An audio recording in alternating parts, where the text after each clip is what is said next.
फिर आखिरी अशरा जो है इसमें हुज़ूर सल्लल्लाहु अलैहि वसल्लम किस कदर मुस्तैद हो जाते और किस कदर तैयार हो जाते और आपकी इबादत का शौक़ इस आखिरी अशरा में बढ़ जाता। हुज़ूर सल्लल्लाहु अलैहि वसल्लम जो आखिरी 10 दिन होते थे हर रमज़ान के, उनको किस तरह गुजारते थे, ये हदीस सुने। मुत्तफ़क़ुन अलैहि रिवायत है, हज़रत आयशा सिद्दीक़ा से मरवी है। अन आयशा रज़ियल्लाहु ताला अन्हा कालत कान नबी सल्लल्लाहु अलैहि वसल्लम इज़ा दख़लल अशरु। हज़रत आयशा फरमाती हैं कि हुज़ूर सल्लल्लाहु अलैहि वसल्लम जब आखिरी अशरा रमज़ान में दाखिल होते, जब आखिरी अशरा शुरू होता, शद्दा मिज़ारहु, हुज़ूर सल्लल्लाहु अलैहि वसल्लम कमर बस्ता हो जाते, व अहया लैलहु, और अपनी रातों को ज़िंदा करते, रातों को ज़िंदा करते यानी पूरी पूरी रात इसी में गुजारते। व अयक़ज़ा अहलहु, और अपने घर वालों को भी जगाते थे कि आखिरी अशरे में हुज़ूर का ये मामूल था, कमर बस्ता हो जाते। और ये जो 10 रातें हैं इनमें हुज़ूर सल्लल्लाहु अलैहि वसल्लम रातों को ज़िंदा करते, क़ियाम करते, कुरान मजीद की तिलावत करते और अपने घर वालों को भी इन 10 रातों में जगाते। तो ये बड़ी ही कीमती 10 दिन और 10 रातें शुरू होने वाली हैं। इसी तरह फिर एक और हदीस है, हज़रत आयशा से ही है। अन आयशा रज़ियल्लाहु ताला अन्हा, हज़रत आयशा कहती हैं कान रसूलुल्लाह सल्लल्लाहु अलैहि वसल्लम यज्ताहिदु फिल अशरिल अवाखिरी, कहते हैं कि हुज़ूर सल्लल्लाहु अलैहि वसल्लम रमज़ान के आखिरी अशरे में, यज्ताहिद कहते हैं जुहद करना, मुशक्क़त करना, मेहनत करना, जिद्दोजहद हम लफ्ज़ बोलते हैं। यज्ताहिदु फिल अशरिल अवाखिरी कि हुज़ूर सल्लल्लाहु अलैहि वसल्लम रमज़ान के आखिरी अशरे में जितनी जिद्दोजहद करते थे और जिस कदर आप इसमें कोशिश करते थे, माला यज्ताहिदु फी अशर, इसके अलावा बाकी 2 अशरों में हुज़ूर सल्लल्लाहु अलैहि वसल्लम की इतनी मेहनत नहीं हुआ करती थी। तो हज़रत आयशा कहती हैं कि यज्ताहिदु फिल अशरिल अवाखिरी माला यज्ताहिदु फी गैरिही, कि हुज़ूर सल्लल्लाहु अलैहि वसल्लम इस आखिरी अशरे में जिस कदर कमर बस्ता हो जाते थे, जिस कदर कोशिश करते थे, वो किसी और महीने में, किसी और अशरे में, पहले 2 अशरों में उस तरह से नहीं करते थे।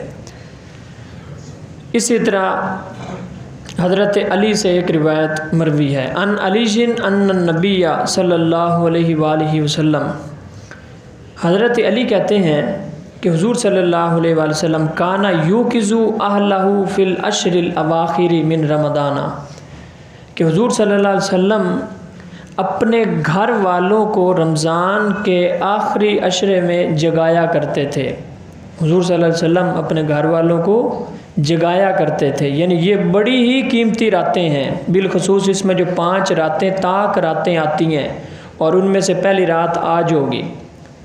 हमारे यहाँ तो ये जो 10 रातें होती हैं इनमें बाज़ारों की तरफ रश बढ़ जाता है,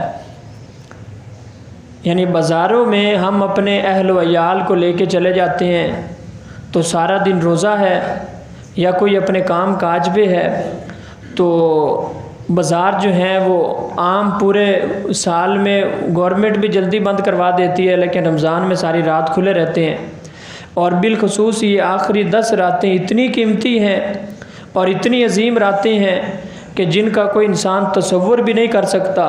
फिर वो बाज़ारों में हम अपने घर वालों को लेके चले जाएं तो वो आज फ़लाँ ख़रीदारी हो रही है, आज फ़लाँ ख़रीदारी हो रही है, आज फ़लाँ चीज़ ख़रीद रहे हैं, और वो रमज़ान हमारा जो है वो बाज़ारों में गुज़र जाता है।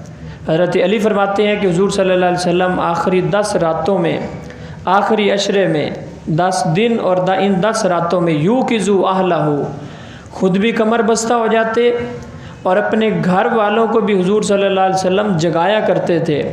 और इनमें जिस कदर हुज़ूर मुशक्क़त करते थे आखिरी 10 दिनों में, जितनी मेहनत इस अशरे में करते थे, इन 10 दिनों में करते थे, पूरे रमज़ान में आप नहीं किया करते थे।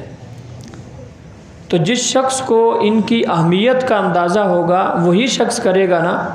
तो जिस शख्स को ये अंदाज़ा ही ना हो कि क्या ख़बर यही रमज़ान मेरी ज़िंदगी का आखिरी रमज़ान हो और ये इतनी अजीम रातें जो है वो फजूल गुजार दे, तो इसलिए हज़रत आयशा फरमाती हैं कि जब भी माह रमज़ान का आखिरी अशर आता था, हुजूर कमर बस्ता हो जाते थे और रातों को ज़िंदा करते थे और अपने घर वालों को भी जगाते थे। और हम उसके उल्ट करते हैं, हम आखिरी 10 रातें बाज़ारों में गुजार देते हैं, ख़ुद भी बाज़ारों में चले जाते हैं और घर वालों को भी लेके बाज़ारों में चले जाते हैं, और वहाँ पे तिल धरने की जगह नहीं होती।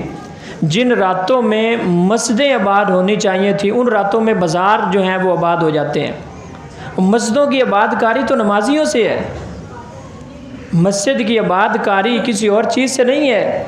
ये कीमती कालीन हम बिछा दें, हर साल मस्जिदों में कीमती कालीन, लोग मस्जिद के साथ मोहब्बत है, नए कालीन बिछाते हैं, कीमती टाइलें और पत्थर लगा देते हैं, और महंगे महंगे फ़ानूस पता नहीं कहाँ से ला के लटका देते हैं, इतनी लाइटिंग करते हैं। ये सारी चीज़ें अपनी जगह पे ठीक हैं, लेकिन मस्जिद की आबादकारी इन चीज़ों से नहीं है, मस्जिद की आबादकारी नमाजियों से है।